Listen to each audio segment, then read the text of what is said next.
Discovering the Horseman Within with Ken McNabb, presented by Weaver Leather. God offered us so many examples of loyalty in nature, and the horse is just one of them.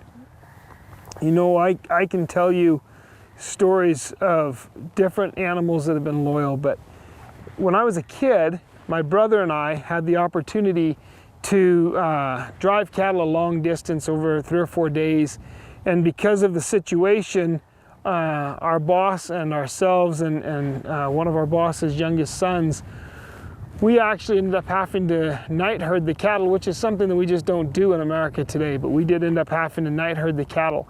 And in the middle of the night, the cows spooked and stampeded, and just not that different from any good John Wayne movie. The cattle ran hard. And my brother ran to turn them, and the mare that he was riding stumbled and went down. And the cows, just like in any good movie, the cows were on him.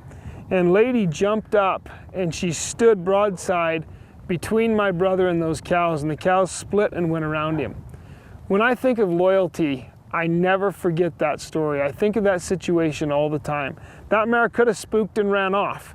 That would have been the natural thing for her to do, but that isn't what she did. She jumped back up and she stood between him and those cows, and she stood there until the last cow went by.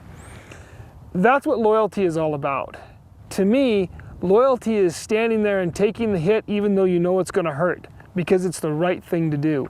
Loyalty is standing next to your friend who's having a hard time and helping them even when the chips are down.